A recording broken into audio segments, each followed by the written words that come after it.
ഞാൻ Mathew M J, Vyttila Janata റോഡിൽ താമസിക്കുന്നു. എനിക്ക് 69 വയസ്സായി. ഞാൻ അപ്പോളോ ടൈൽസ് കളമശ്ശേരിയിൽ നിന്നും റിട്ടയർ ആയതാണ്. ഉദ്ദേശം 3 വർഷം മുമ്പ് എനിക്ക് നടക്കുമ്പോൾ ഭയങ്കര കിതപ്പ്, പിന്നെ അതുകൂടാതെ 1-2 പ്രാവശ്യം തലയൊക്കെ കറങ്ങി വീണു. അപ്പം നാച്ചുറലി ഒരു ചെക്കപ്പിന് പോകുമെന്ന് വിചാരിച്ചു. അപ്പം ഞാൻ ലിസി ഹോസ്പിറ്റലിൽ പോയി ചെക്കപ്പ് ചെയ്തപ്പോൾ ആൻറ്റിയോഗ്രാം ചെയ്തു. ആൻറ്റിയോഗ്രാം ചെയ്തപ്പോഴാണ് 3 ബ്ലോക്കുണ്ട്. അതിൽ ഒരു ബ്ലോക്ക് 80%, മറ്റൊന്ന് 90%, മറ്റൊന്ന് 100%. അപ്പോൾ സ്റ്റെൻറ്റേ നിൽക്കില്ല, ഓപ്പറേഷൻ വേണമെന്ന് പറഞ്ഞു. ബൈപ്പാസ് സർജറി തന്നെ വേണം എന്ന് പറഞ്ഞു. ഡേറ്റും കൂടെ ഫിക്സ് ചെയ്തു. ശരിയെന്ന് പറഞ്ഞു പോന്നു. ഓപ്പറേഷനുള്ള പ്രിപ്പറേഷനൊക്കെ ഇങ്ങനെ നടന്നുകൊണ്ടിരുന്ന് കഴിഞ്ഞപ്പോൾ എൻ്റെ ഒരു ഫ്രണ്ടുമായിട്ട് ഇങ്ങനെ സംസാരിച്ചു.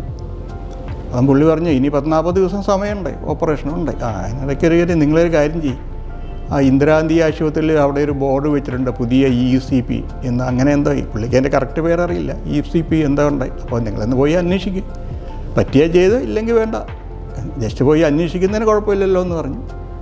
എന്നാൽ ശരിയെന്ന് പറഞ്ഞ് 40 ദിവസം മറ്റേതിന് സമയമുണ്ടല്ലോ. ഞാൻ വെറുതെ ഇന്ദിരാഗാന്ധി ആശുപത്രിയിൽ ഒന്ന് വന്നു. അപ്പോൾ ഇവിടെ സാറിനോട് ഇങ്ങനെ കാര്യങ്ങളൊക്കെ പറഞ്ഞ് പുള്ളി എൻ്റെ ഫയലൊക്കെ കണ്ടു. അപ്പം പുള്ളി എന്നെ കൊണ്ട് കാണിച്ചു തന്നു ECP എങ്ങനെയാണ് ചെയ്യുന്നത്, മെഷീനിൽ ഒരാൾ കിടക്കുന്നത്, അതിനെ പറ്റിയൊക്കെ ചെയ്തു, അതിനെപ്പറ്റി കാര്യങ്ങളൊക്കെ പഠിച്ചു. അപ്പോൾ എനിക്കും തോന്നി തർക്കമില്ലല്ലോ, എന്നാൽ പിന്നെ പറഞ്ഞു, ഇപ്പോൾ ECP ചെയ്തെന്ന് വിചാരിച്ച് നാളെ നിങ്ങൾക്കൊരു കാലത്ത് ഓപ്പറേഷൻ വേണമെങ്കിൽ ഇതൊരു ബാറല്ല, ഇതൊരു മുടക്കമല്ല, നാളെ അത് വേണമെങ്കിൽ ചെയ്യാം. പിന്നെ ECP ഇങ്ങനെ പരീക്ഷിച്ച് നോക്കുന്നത് നിങ്ങളുടെ ഇഷ്ടമെന്ന് പറഞ്ഞു. അപ്പം ഞാൻ വിചാരിച്ചു ചെയ്യാമെന്ന് വിചാരിച്ചു. അങ്ങനെ ചെയ്തു. 35 ദിവസത്തെ ഒരു കോഴ്സാണ്. അതിലൊരു ആദ്യത്തെ 10-15 ദിവസം ചെയ്തിട്ട് എനിക്ക് കരിയായ ഈ നടക്കുമ്പോൾ കിതപ്പിൽ വ്യത്യാസമൊന്നും വന്നില്ല. അപ്പം ഞാനിടയ്ക്ക് പോയി ചെറുതായിട്ട് വഴക്കൊക്കെ ഉണ്ടാക്കും, ഇത് എന്താ സാറേ മാറ്റമൊന്നുമില്ല, നിങ്ങൾ വെയിറ്റ് ചെയ്യുമെന്ന് സാറ് പറഞ്ഞു. അപ്പോൾ അങ്ങനെ പിന്നെ ഒരു 5 ദിവസം, അതായത് മൊത്തം ഒരു 20 ദിവസം കഴിഞ്ഞപ്പോൾ എനിക്ക് കാര്യമായിട്ടുള്ള വ്യത്യാസം തുടങ്ങി ഫീൽ ചെയ്തു.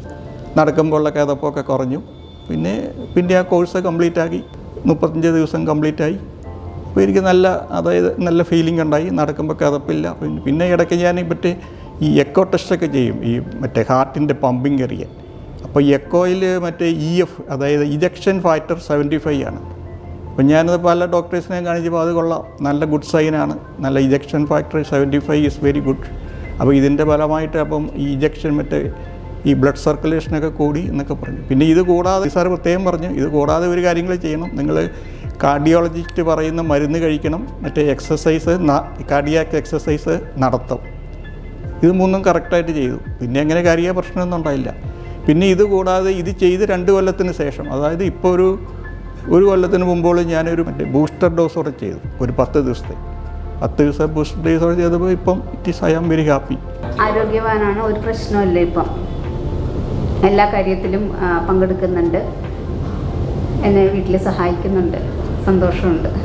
വീട്ടിലെ സ്റ്റാഫൊക്കെ നല്ല സഹകരണം, കോപ്പറേഷൻ വരുന്നു. അവരെല്ലാ കാര്യങ്ങളും പറഞ്ഞും പിന്നെ ചെയ്യേണ്ട കാർഡിയാക് എക്സസൈസൊക്കെ അയച്ചു തന്നു, വീഡിയോ നോക്കി അതൊക്കെ ചെയ്യുന്നുണ്ട്. അതെല്ലാം കറക്റ്റായിട്ട് തന്നെ പറഞ്ഞു തന്നു.